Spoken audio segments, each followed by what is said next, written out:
A phosphorus fertilizer is good for putting into the soil before planting the flower or the garden.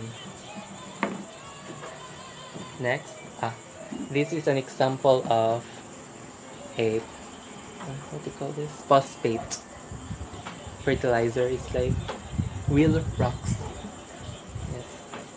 So let's go to the next. It is called the potassium fertilizers. Potassium will help your plants to grow deeper and stronger roots.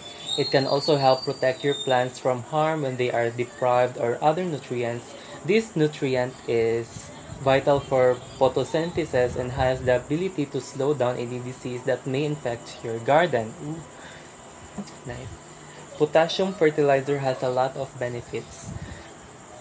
When and how of planting the fertilizer will depend on what you are planting. When you are using this fertilizer, place it close to the roots as possible.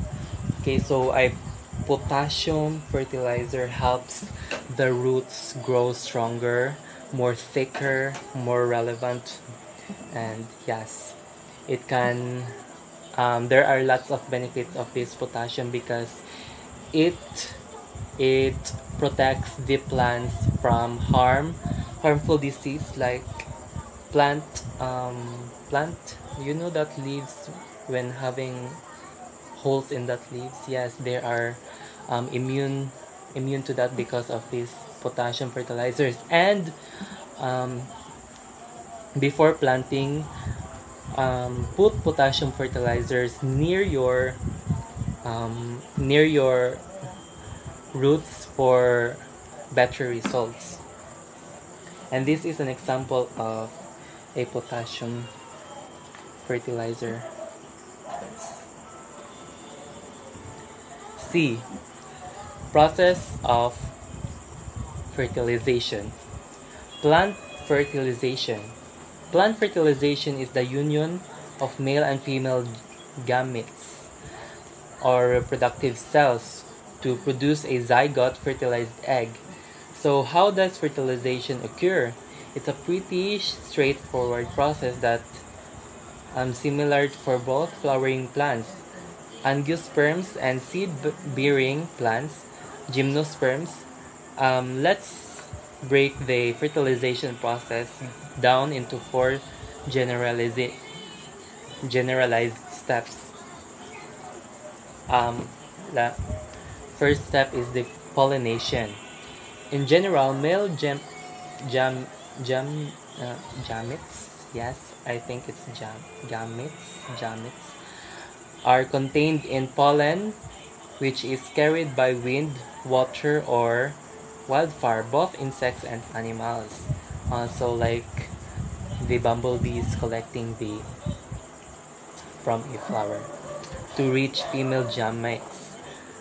The pollen is deposited on a plant stigma, which is part of the pistil, the pollen elongated part of a flower extended from the ovary. This process is called pollination. Okay. And this is the example of a pollination. Here are the pollen grains, which is the pollen used by the bees to pick. Here are the bees, the pollinator, and these are the pollens going to the stigma, which it will go to the ovule and ovary, so that makes the plant reproduce. Step 2, germination.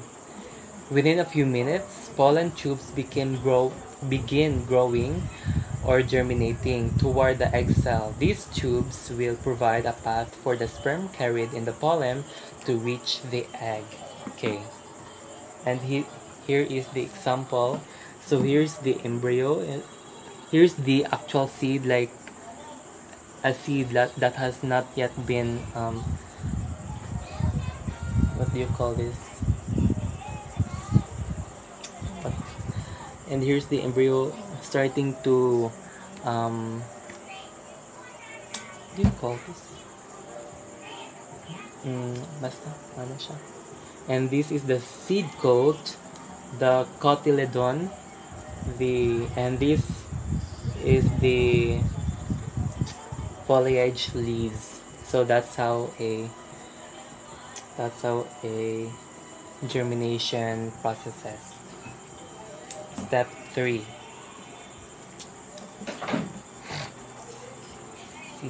Seedlings. Step 3. Penetration of the ovule.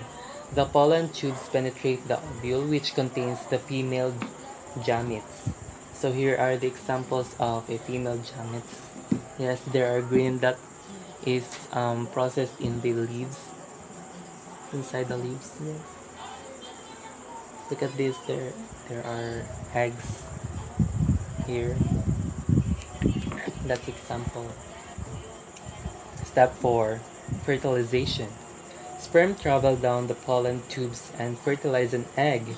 Most angiosperms undergo double fertilization, where both an egg and the polar nuclei in the embryonic sac are fertilized. So it goes from the pollen tubes to fertilize the egg.